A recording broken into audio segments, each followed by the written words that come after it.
Bismillahirrahmanirrahim. Assalamualaikum warahmatullahi wabarakatuh.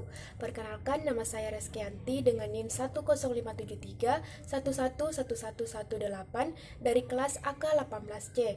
Pada kesempatan ini, saya akan membawakan tugas final akuntansi keuangan lanjutan 1 yang akan membahas utang antar perusahaan. Itu perusahaan induk membeli obligasi perusahaan anak. PT Induk memiliki 90% saham PT Anak yang diperoleh dengan nilai buku seharga Rp9.225.000 pada tanggal 31 Desember 2015. PT Anak memiliki modal 10 juta dan laba ditahan Rp1.250.000. Tanggal 1 Januari 2017, PT Anak mempunyai obligasi 10% 5 tahun per 20% dengan nilai nominal 10 juta yang beredar dan diskonto amortisasi 300.000. Pembayaran bunga setiap tanggal 1 Januari dan 1 Juli. Jatuh tempo obligasi pada 1 Januari 2022. Kita masukkan nilai nominal obligasi PT Anak yang beredar 10 juta, diskon 300.000 dikurangkan sehingga mendapatkan nilai buku sebesar 9.700.000.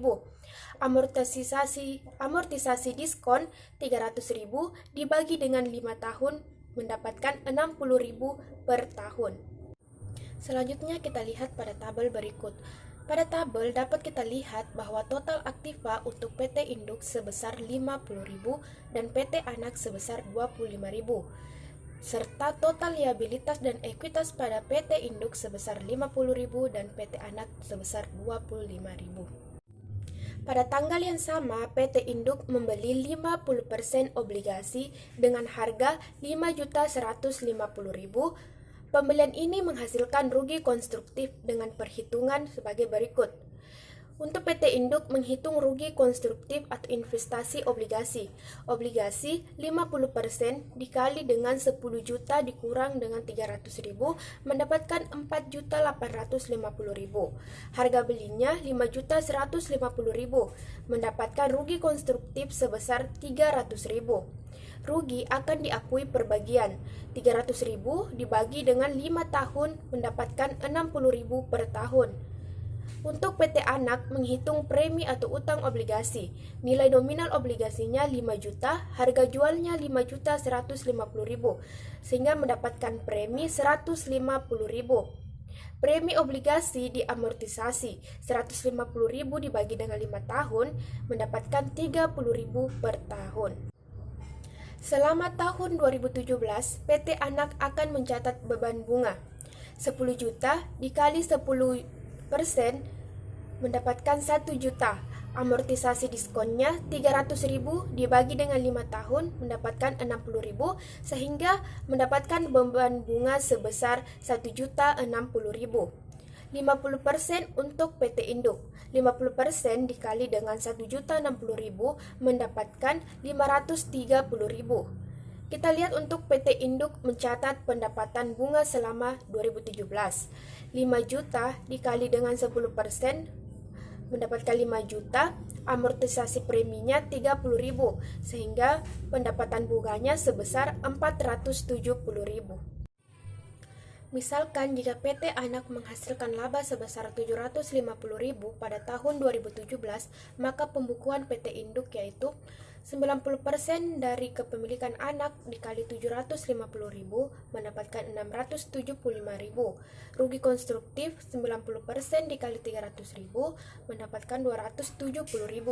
Rugi konstruktif per bagian 60.000 dikali 90% mendapatkan 54.000 sehingga mendapatkan pendapatan investasi dari PT Anak sebesar 459.000.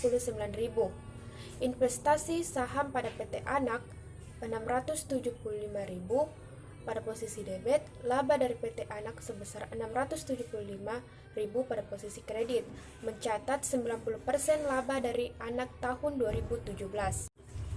Laba dari PT Anak sebesar 270.000 pada posisi debit, investasi saham pada PT Anak sebesar 270.000 pada posisi kredit, mencatat 90% rugi konstruktif pembelian obligasi. Investasi pada PT Anak sebesar 54.000 pada posisi debit, pada laba dari PT Anak sebesar 54.000 pada posisi kredit, mencatat 90% dari pengakuan perbagian rugi konstruktif.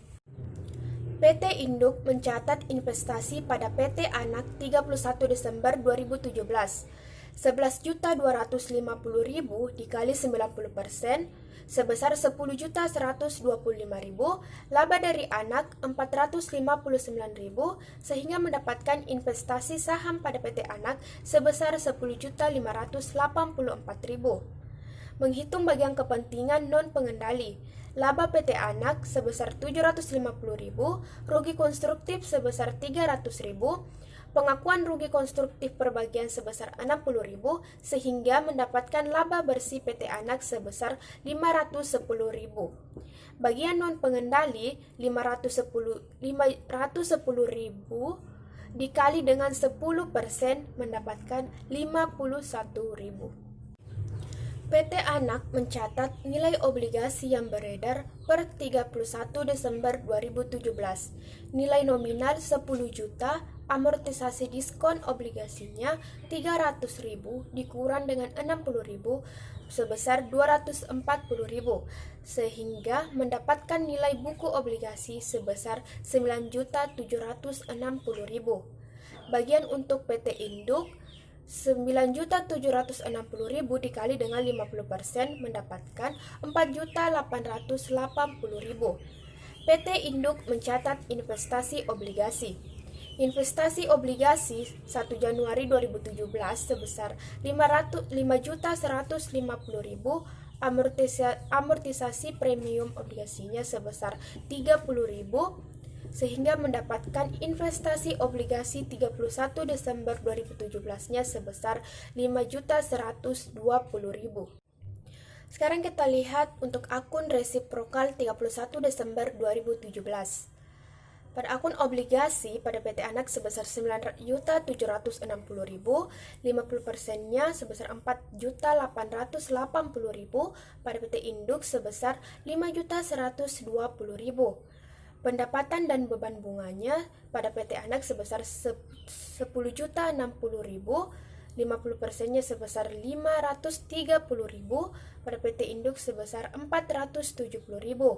Utang dan piutang bunganya pada PT Anak sebesar 500.000, 50%-nya sebesar 250.000, PT Induk sebesar 250.000. Kita lihat ke jurnal eliminasinya.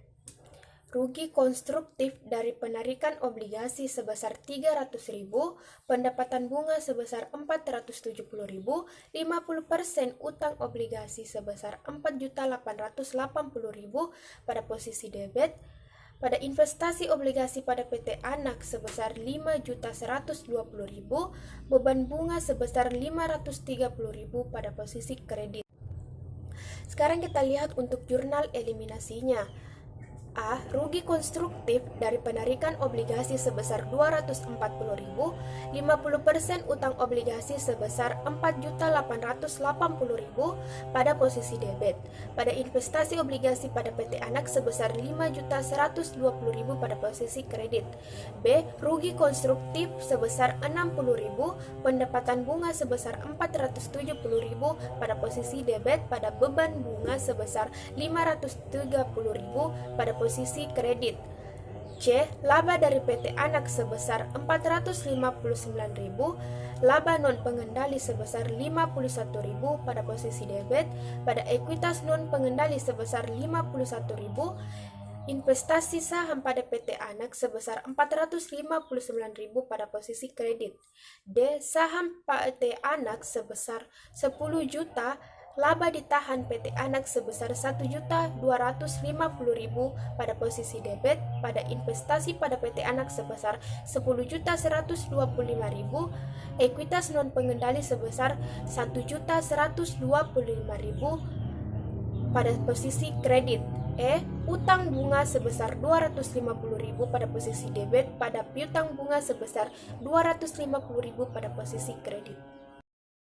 Kita lihat pada tabel, penjualan dikonsolidasi sebesar 40.000, laba dari PT Anak dieliminasi sebesar 459 di posisi debit, pendapatan bunga dieliminasi sebesar 470 pada posisi debit, beban-beban dan HPP dikonsolidasi sebesar 34.119, beban bunga dieliminasi sebesar 530 pada posisi kredit.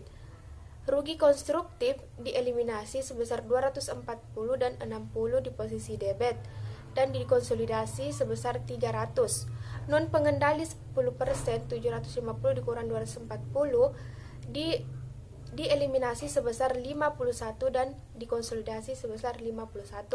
Laba bersih dikonsolidasi sebesar 5.000, laba ditahan dieliminasi sebesar 1.250 dan dikonsolidasi sebesar 13.000.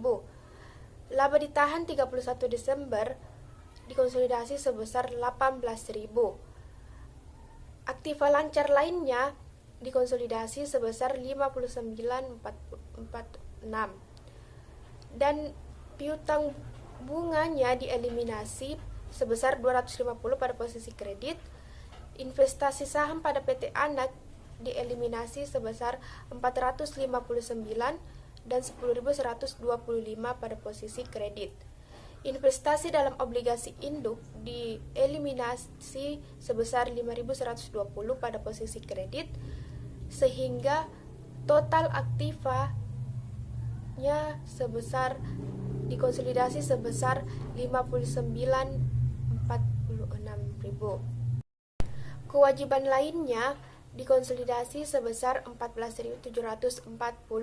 Utang bunga dieliminasi sebesar 250 pada posisi debit dan dikonsolidasi sebesar 250. Utang obligasi 10% dieliminasi sebesar 4.880 pada posisi debit dan dikonsolidasi sebesar 4.880. Saham biasa dieliminasi sebesar 10.000 pada posisi debit dan dikonsolidasi sebesar 20.000. Laba ditahan dikonsolidasi sebesar 18.000. Kepentingan non pengendali dieliminasi sebesar 51 dan 125 pada posisi kredit dan dikonsolidasi sebesar 1.176. Sehingga total liabilitas dan ekuitas pada eliminasi di posisi debit sebesar 17.660 dan di posisi kredit sebesar 17.660 dan jumlah dikonsolidasi sebesar 59.46.000. Baik, terima kasih. Mungkin itu yang dapat saya jelaskan. Kurang dan lebihnya mohon dimaafkan. Billahi fisabilil haq, fastabiqul khairat. Assalamualaikum warahmatullahi wabarakatuh.